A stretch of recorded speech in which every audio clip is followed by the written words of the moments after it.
On est bon? Allez, du coup, bonsoir à tous et bienvenue à nos portes ouvertes virtuelles. Donc, l'objectif de cette présentation, bien sûr, est de vous présenter notre organisme, mais surtout, bien sûr, les formations que nous dispensons.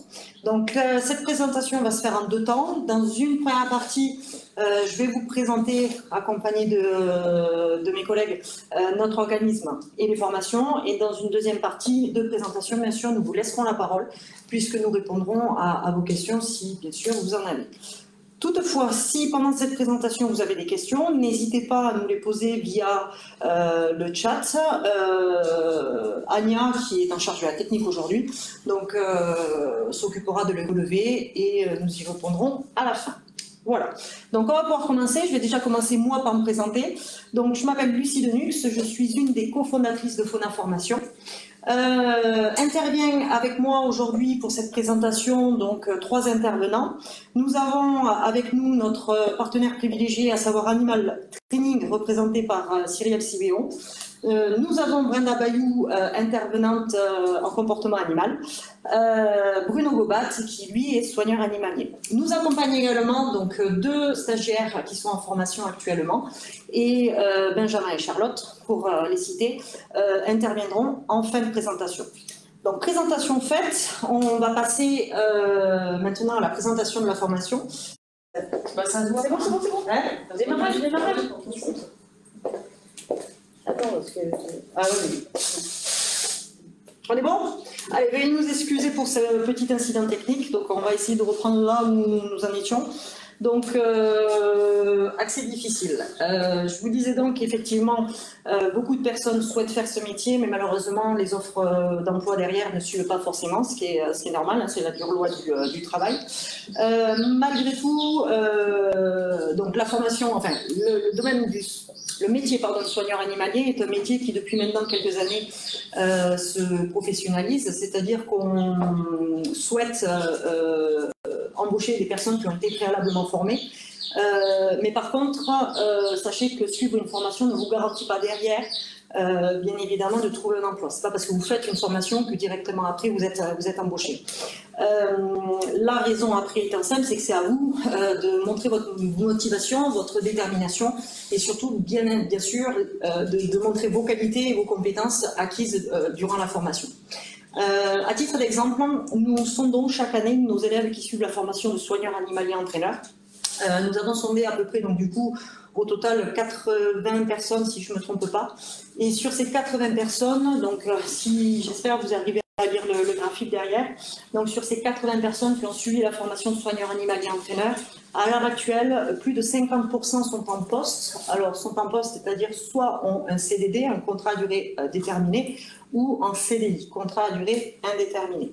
Nous en avons ensuite 18%, un tout petit peu plus, qui poursuivent par des stages, leur volonté étant bien sûr d'acquérir et d'engranger un maximum d'expérience pour pouvoir remplir le CV et après proposer leur candidature. Ensuite, le métier de soigneur animalier exige d'avoir une grande mobilité.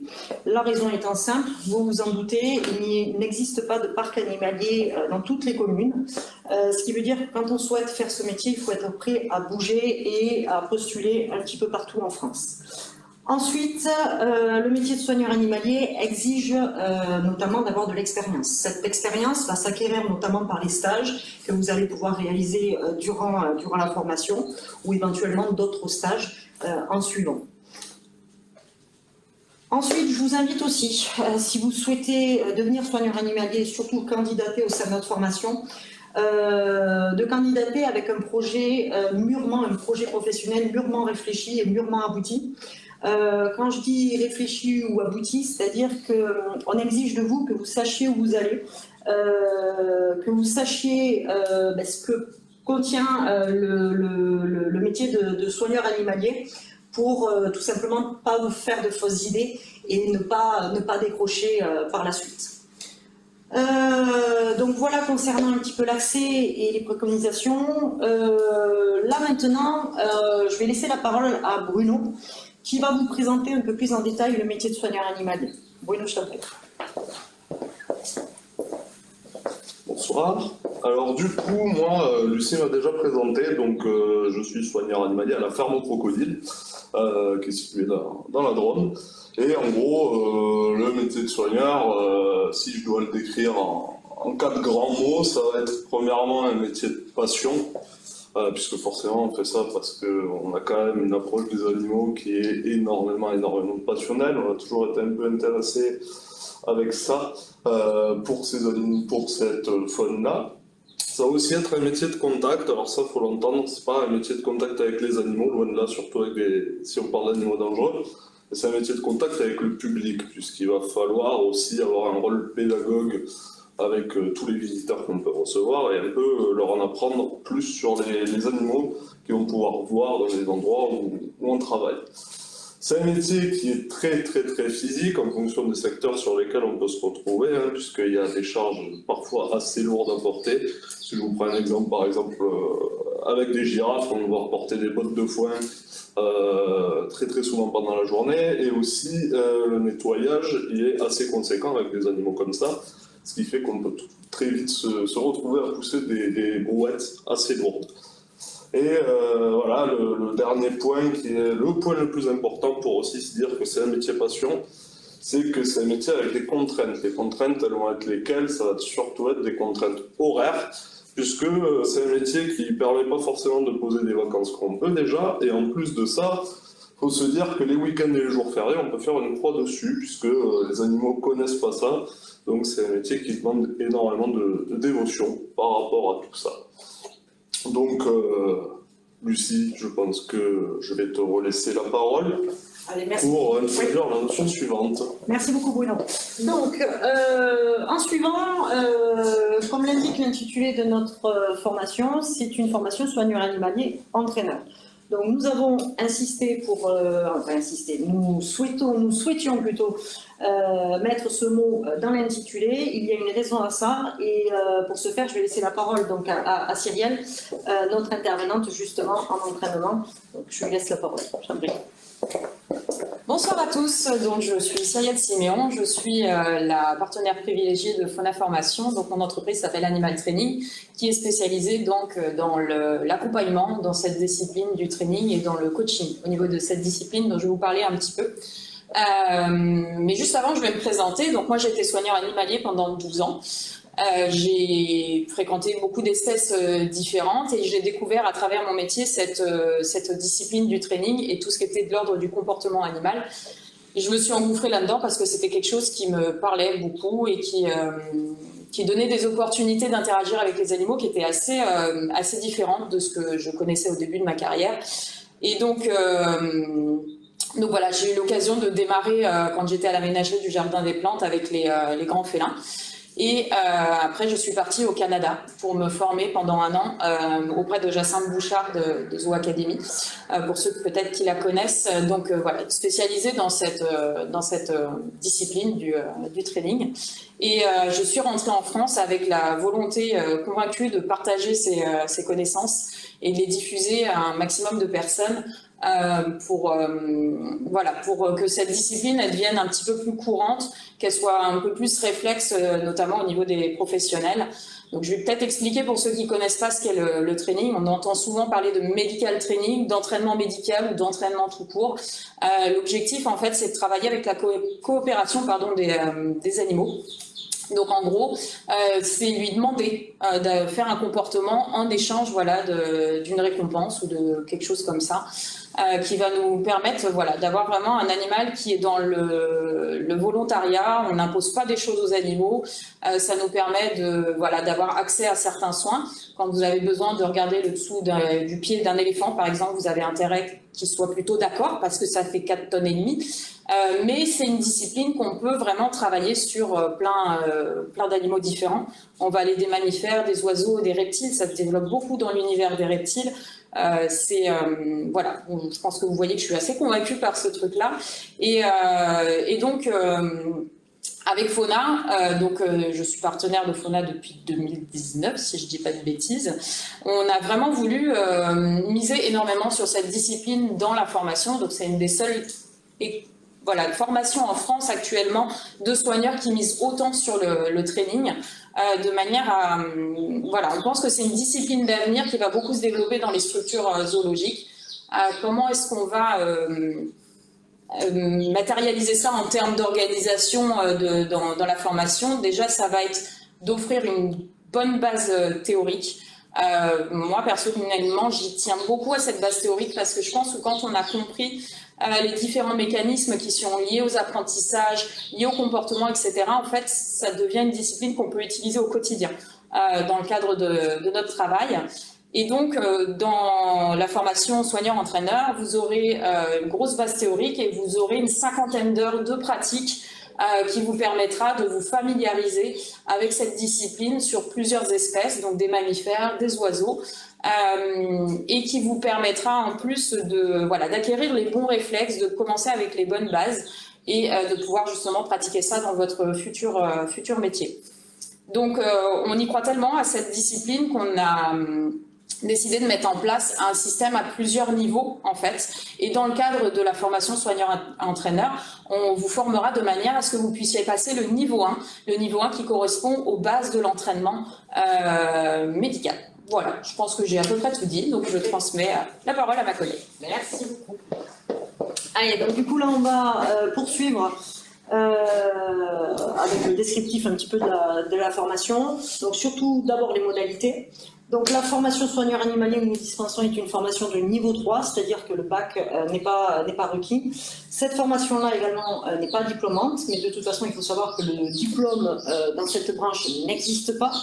Il n'y a pas de certification, enfin nous ne délivrons pas non plus une certification, nous délivrons à la fin de la formation une attestation de suivi de formation, ce qui n'entache en rien à la qualité de la formation, puisque cette formation est délivrée principalement et exclusivement par des professionnels du milieu. La durée totale de la formation est de 1400 heures et se répartit avec une partie en centre et une partie en stage. Donc il y a 560 heures en centre et 840 heures en stage. Pour rebondir sur les propos de Cyrielle, et comme vous pouvez voir la petite vignette bleue, je ne sais pas si vous la voyez, dans le cadre de la formation, donc, nous délivrons une attestation de niveau 1 en entraînement. Voilà. Pour poursuivre, donc cette formation se base déjà et construite autour du référentiel européen de l'EASA. L'EASA, c'est l'Association européenne des parcs zoologiques et aquariums. Et donc de ce fait, notre formation va se décomposer en 4 blocs de compétences. Le premier concerne des compétences générales, telles que la communication, pour ne citer que cette compétence. Vous allez ensuite retrouver des compétences liées à la gestion des animaux. Donc là, les thématiques, pour vous en citer aussi quelques-unes, vous allez retrouver la connaissance des espèces, le transport, le bien-être animal, vous allez retrouver l'entraînement bien évidemment aussi.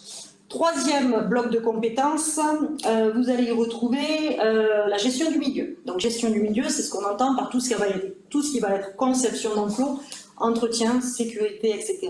Et enfin, le dernier bloc de compétences à laquelle la formation répond, c'est un bloc lié au fonctionnement des parcs zoologiques et à leur rôle.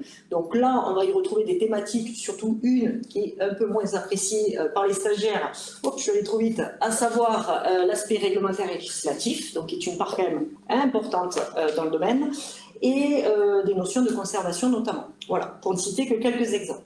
Donc voilà pour les compétences auxquelles répond notre formation. Et maintenant, je vais laisser la parole à Brenda, qui donc va présenter justement une des thématiques qu'elle aborde lors de la formation. Bonsoir à tous, donc, je suis Brenda Bayou, j'interviens sur différentes thématiques à Fauna Formation.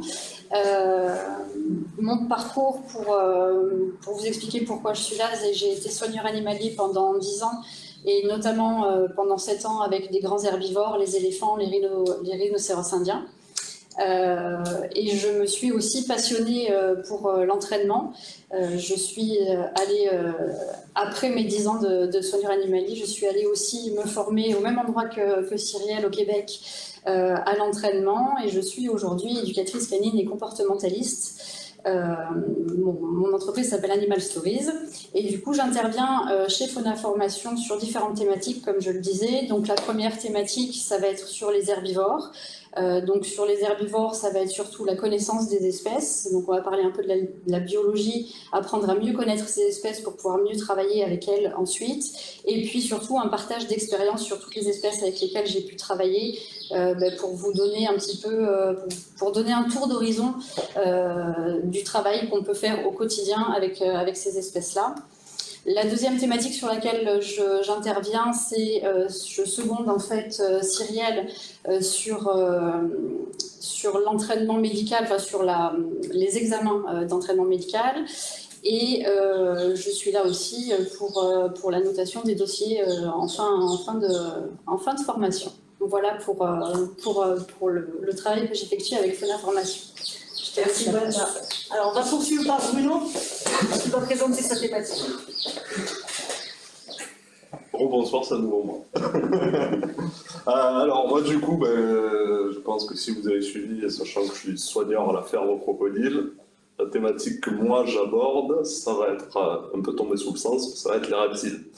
Donc moi en gros, mon but, ça va être de partager un peu les connaissances que je vais pouvoir avoir, acquises de par mes expériences et de par un peu la lecture que j'ai pu faire et de la passion qui m'anime, partager ça avec les stagiaires qui sont formés par Fauna Formation et donc par moi sur tout ce pôle reptile, donc en passant des tortues bien sûr, jusqu'aux amphibiens même s'ils ne sont pas vraiment des reptiles, pardon.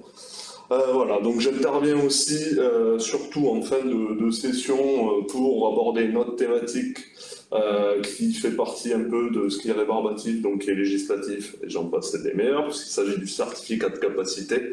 Je ne vais pas trop rentrer dans les détails par rapport à ça, il faut savoir qu'un certificat de capacité permet à une personne qui le détient de pouvoir détenir les animaux dans le parc dans lequel il travaillera. En gros, c'est ça que ça veut dire.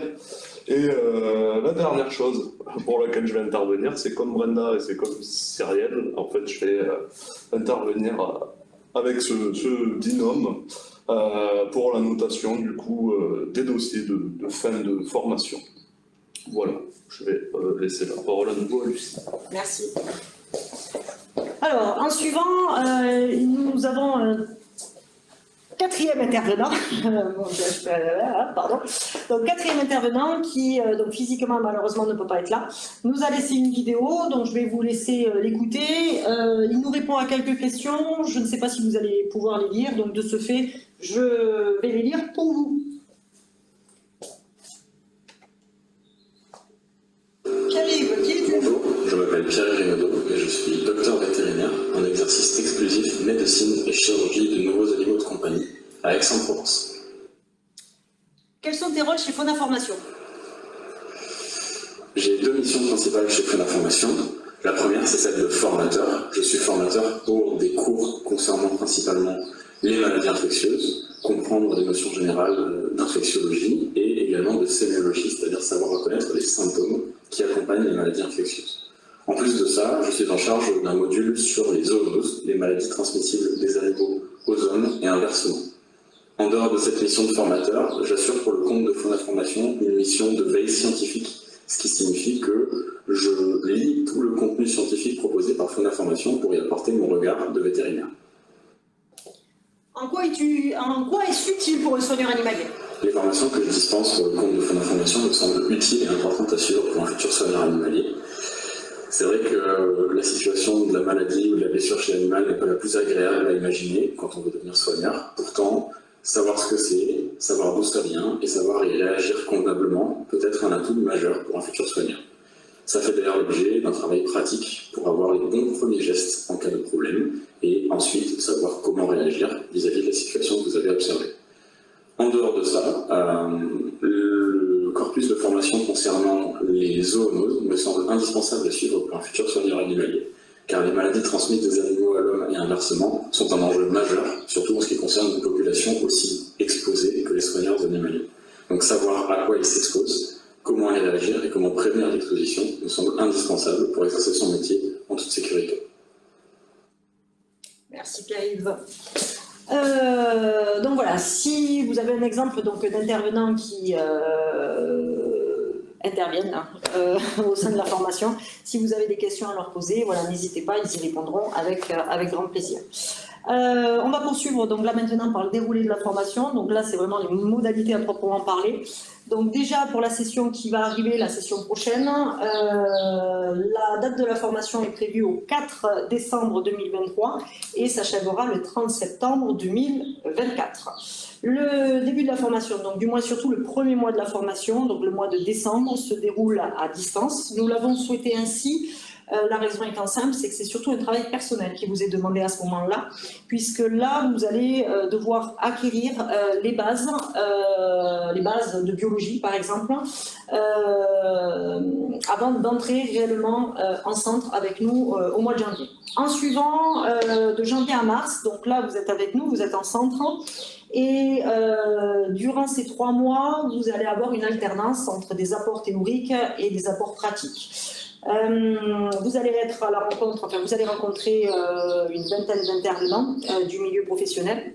Ces intervenants, vous allez les rencontrer soit directement au centre ou sinon lors de sorties que nous réaliserons, puisque nous sommes amenés à nous déplacer dans des parcs zoologiques ou structures animalières dans l'Aude ou dans les départements à côté.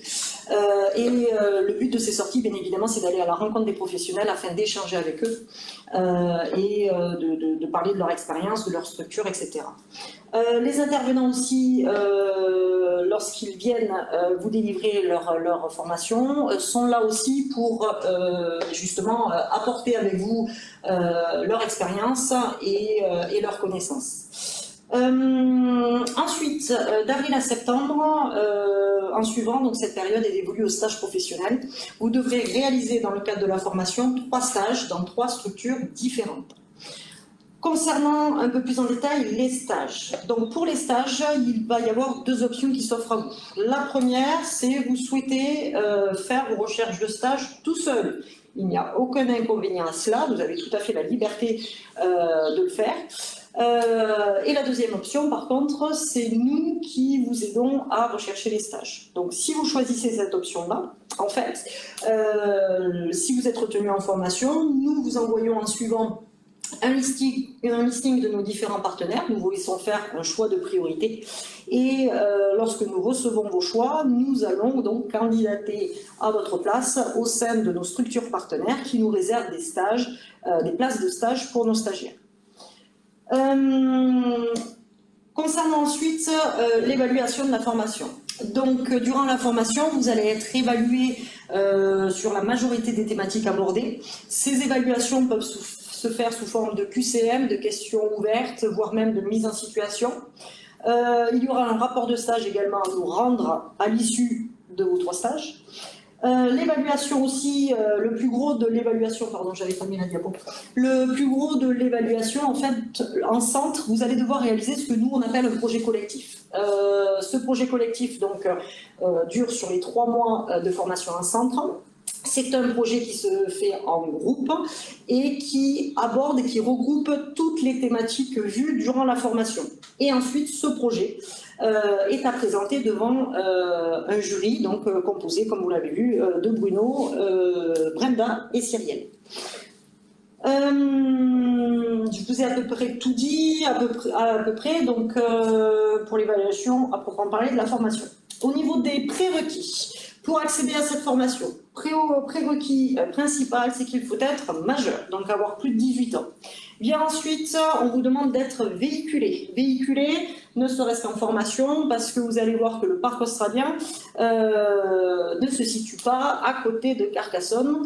Et nous avons une salle aussi qui n'est pas au même endroit que le parc australien. Donc ne serait-ce que ça, il faut être véhiculé. Et ensuite, pour vous, pour les stages, bien évidemment, il faut être véhiculé pour vous rendre facilement sur votre lieu de stage. Donc ça, c'est un prérequis de notre part. Ensuite, on vous demande également d'avoir un accès à Internet et être équipé d'un ordinateur. Donc accès à Internet, c'est surtout pour le mois de décembre, bien évidemment, parce que nous allons vous envoyer un certain nombre de supports pédagogiques. Et donc pour pouvoir y travailler, bien évidemment, il faut avoir accès à Internet et être équipé d'un ordinateur. En suivant, l'ordinateur aussi est recommandé lorsque vous serez avec nous en centre, puisque vous allez être amené à travailler dessus pour faire des recherches, notamment. En suivant, En suivant, oui, ça c'est les modalités donc, par rapport au dossier de candidature. Donc le dossier de candidature, si vous souhaitez intégrer notre formation, donc c'est un dossier de candidature qui est à retirer et à retirer par mail. Je ne sais pas si vous arrivez à lire l'adresse mail qui est écrite sur l'écran, mais vous en faites la demande donc à contact@fauneformation.fr. Si jamais vous n'avez pas eu le temps d'écrire ou l'occasion de la lire, vous retrouverez notre adresse mail bien évidemment sur notre site internet directement et là vous pourrez nous joindre et donc faire votre demande. Ce dossier-là en suivant doit être déposé au plus tard le 14 juillet 2023. Tous les dossiers par la suite sont étudiés. Nous n'en laissons aucun de côté. Ils sont tous étudiés et font l'objet absolument du même traitement. C'est-à-dire que lorsque vous nous avez envoyé votre dossier, eh bien, vous allez être soumis au même test, enfin, à un certain nombre de tests. Et ces tests se réaliseront du 6 septembre au 20 septembre inclus. Donc, ces tests, vous allez avoir des tests de connaissances, un test de réflexion sur une mise en situation, suivi d'un entretien devant jury. Suite à quoi, donc, une commission, une fois que tous les entretiens seront passés, une commission se réunit et à partir de là, nous prenons une décision de savoir qui c'est que nous retenons et qui c'est qui malheureusement ne sera pas retenu. Par rapport au coût pédagogique, donc le coût total pédagogique de la formation est de 6 200 €. Ce coût comprend un certain nombre d'éléments, je vais vous en citer quelques-uns. Comprend notamment donc, les cours et les supports de cours, comprend les prestations de nos intervenants, les ateliers pratiques et le matériel lié, les frais de déplacement et les droits d'entrée dans les parcs zoologiques. Petite précision en suivant sur le logement. Alors, le logement, quand vous êtes avec nous en centre, c'est-à-dire à partir de janvier jusqu'à mars, nous vous proposons là également deux options. La première, tout simple, une démarche individuelle. Voilà, vous souhaitez chercher votre logement tout seul, pas de problème, vous êtes libre, vous pouvez le faire. Deuxième option qui s'offre à vous, c'est que nous travaillons depuis de nombreuses années maintenant avec des propriétaires de gîtes ou de maisons qui acceptent de louer à nos stagiaires leur lieu de vie pour les 3 mois, de janvier à mars. Donc là, on est sur un principe de colocation, c'est-à-dire que ces logements vont accueillir 3, 4, 5 stagiaires de la formation. Donc ça, c'est quand vous êtes avec nous en centre. Ensuite, en stage, donc là, bien évidemment, les stages qui ont lieu d'avril à septembre. Concernant le logement, là, c'est à vous de faire les démarches, c'est à vous de trouver votre propre logement. Voilà, vous êtes assez nombreux dans la formation pour que nous puissions gérer les questions de logement. Donc là, ça, c'est à vous de vous en occuper. Donc j'en ai terminé pour la présentation de la formation. Donc si vous avez des questions, je le répète, je vous laisserai les poser en suivant. Là maintenant, je vais laisser la parole donc à nos 2 stagiaires qui sont actuellement en formation avec nous, Benjamin et Charlotte. Je vous en prie.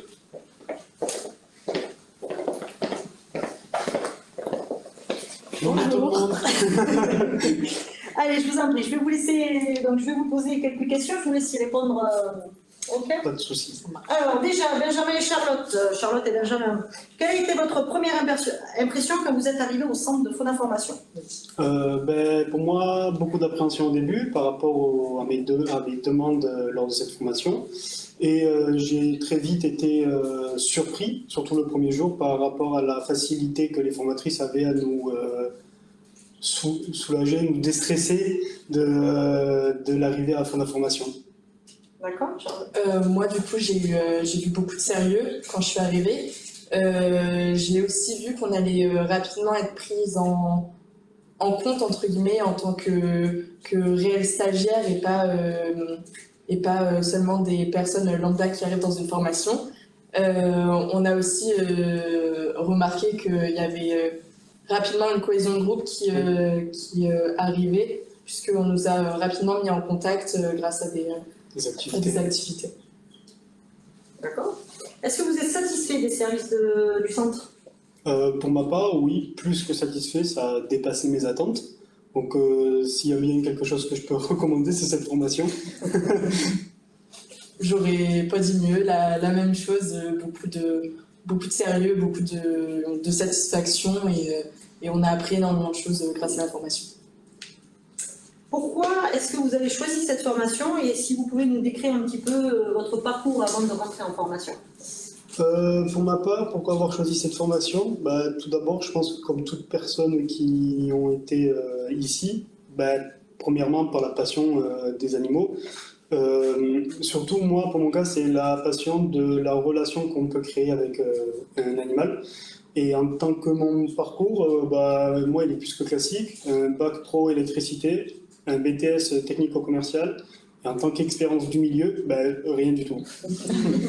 Que de la motivation. Du coup, moi, j'ai fait une licence d'anglais pour devenir professeur d'anglais avant la formation. Donc pareil, pas grand-chose à voir avec la formation. Mais c'était pas des études que j'ai fait par passion. Ma vraie passion, voilà, c'était les animaux, leur bien-être, tout ça.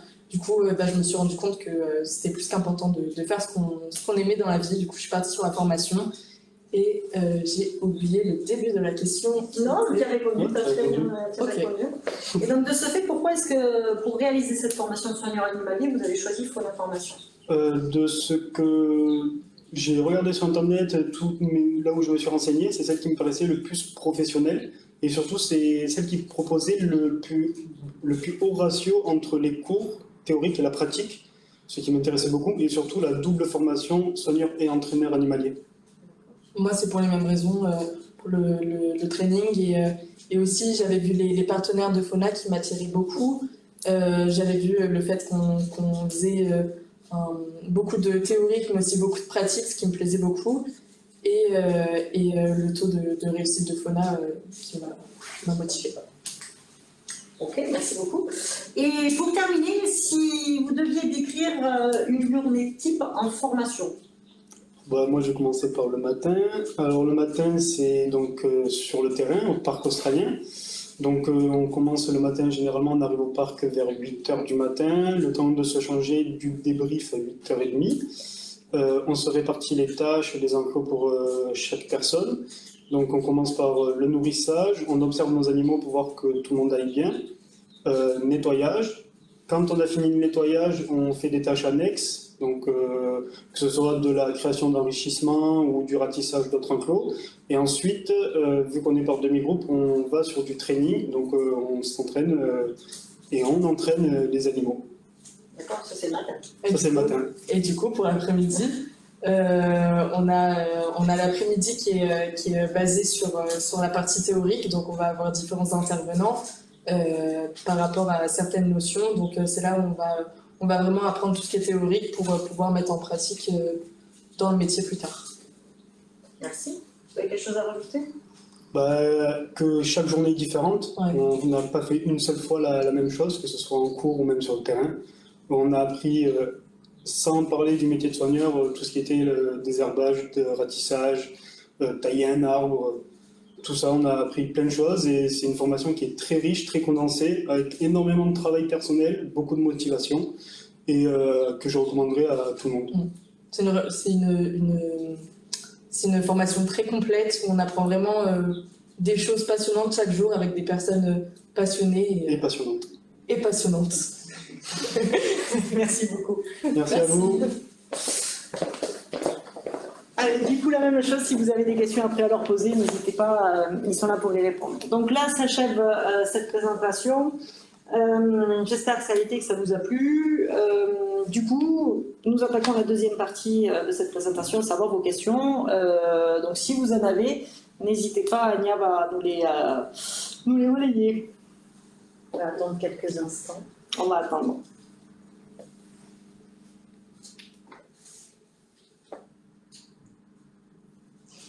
Après, si vous avez des questions, vous pouvez nous les poser aussi après, ou par Messenger, ou par mail, ou voilà. Oui, donc après on reste disponible, hein, c'est par mail, oui, après c'est mail ou même après je crois qu'ils peuvent marquer des messages en suivant, non? Oui. Ouais, donc Oui. voilà, après on y répond assez rapidement. Si pas de questions de toute façon, c'est que nous avons été clairs, j'imagine. Je l'espère en tout cas.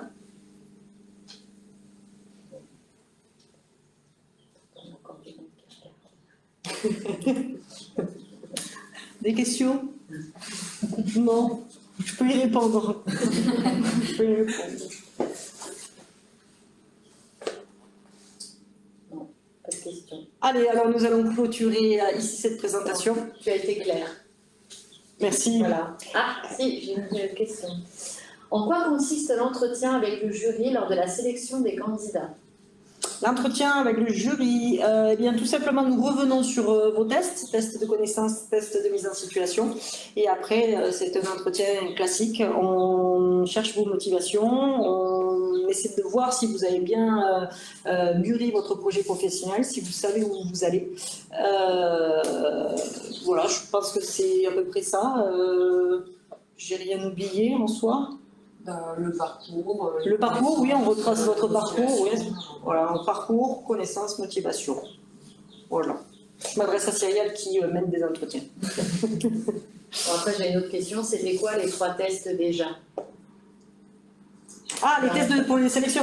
En fait, il y a 2 tests. C'est test de connaissances et test de réflexion sur une situation donnée. Voilà. Donc, ce sont 2 tests et s'ensuit l'entretien. Alors, c'est un entretien. Attends, ça va un peu vite.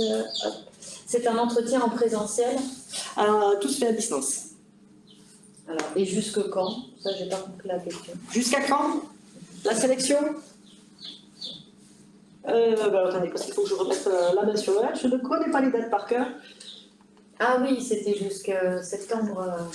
Oui, c'est ça, la sélection entre 6 et 20 septembre. 6 et 20 septembre, la sélection. Dépôt des dossiers, 14 juillet. Alors, est-ce que les personnes de plus de 30 ans peuvent entrer dans la formation? Même si je connais la réponse. Même si vous connaissez Je connais la réponse. des personnes de plus de 30 ans peuvent rentrer en formation. Oui, c'est sur candidature. Donc, comme après je l'ai dit, nous étudions absolument toutes les candidatures. Bonjour, le diplôme est délivré après la dernière période de stage, reconnue par l'État. Ce n'est pas un diplôme que nous délivrons, ça n'existe pas, il n'y a pas de diplôme de soigneur animalier, vous pouvez avoir une certification, mais pas de diplôme. Nous, on délivre une attestation de suivi de formation qui sera délivrée à la fin de votre formation, c'est-à-dire après le 30 septembre, lorsque vous aurez terminé, enfin pas directement après, mais dans la foulée, lorsque vous aurez terminé votre dernier stage. Les stages sont-ils à faire d'affilée, d'avril à septembre, sans coupure? Il y a toujours une petite coupure de quelques jours ou semaines entre les périodes, mais le mieux, effectivement, c'est de le faire d'affilée, oui. Sauf si, après, il y a des structures, après, c'est surtout lié aux structures d'accueil. Est-ce que la formation peut aussi déboucher sur des métiers en contact avec des animaux domestiques? Cette formation-là de soigneur animalier est quand même spécifique puisque nous abordons principalement de la faune sauvage. Donc les animaux domestiques, on n'aborde pas après la gestion des animaux domestiques en soi, non. Mais le métier de soigneur animalier, c'est-à-dire que vous pouvez travailler aussi après en ferme pédagogique, puisqu'après le cœur du métier de soigneur animalier reste le même. On observe les animaux, on nourrit et on entretient les lieux de vie. Donc il y a seulement la connaissance, là nous on est plus tourné vers la faune sauvage que la faune domestique. Mais le métier, après le cœur du métier reste le même. Après la formation, est-ce qu'on est accompagné dans la recherche d'emploi? Accompagner, je ne vais pas vous mentir, alors je ne sais pas ce que vous attendez par accompagner dans la recherche d'emploi. Accompagner, en tout cas, ce qu'on peut dire, c'est qu'on vous donne juste avant l'entrée en formation, on vous donne un petit support pour créer un CV et réaliser un entretien ou une lettre de motivation, si je ne me trompe pas. Mais ensuite, on envoie, nous, quand on reçoit, on envoie les offres d'emploi. Mais après, accompagner dans la recherche d'emploi, je ne sais pas tout ce que vous entendez par là. En moyenne, combien avez-vous de demandes pour combien de places? On est sur une vingtaine de places et en moyenne, on reçoit une 60-70 dossiers. Quels sont vos eaux avec qui les jeunes peuvent postuler sur votre liste? Ah, ça je ne vais pas le dévoiler, mais on a je vois pas l'intérêt de le dévoiler là, d'en parler, mais si vous allez sur notre site internet, de toute façon, vous allez voir nos partenaires. Donc sur notre brochure, vous verrez nos partenaires. Avez-vous des partenaires partout en France? Il me semble, oui, partout. Et puis on en a même... Oui, même en Belgique. En Belgique. Ouais. C'était la dernière question pour le moment. Ça s'est enchaîné. Voilà. Je pense que... On est bon? Allez, ça semble bon cette fois-ci. Donc, on vous remercie. Merci d'avoir assisté à cette présentation. De toute façon, vous allez la retrouver, Agnès, sur notre site internet, enfin déjà sur la page Facebook. Tout à fait. Et ensuite, vous la retrouverez bien sûr sur notre site internet. Si vous avez des questions en suivant, n'hésitez pas à nous les poser. S'il y a une question, vas-y. Est-ce possible de faire des stages à l'étranger? L'étranger, il faut que ce soit dans l'Union européenne. Voilà. Voilà, c'est juste l'Union européenne. En dehors, à l'international, après, ce n'est pas possible pour des questions d'assurance. 2 fois la même question. Peut-on faire des stages à l'étranger aussi? L'Union européenne. Voilà. Bon. Allez, sur ce, merci beaucoup. Je vous souhaite une agréable soirée et je l'espère à bientôt. Merci.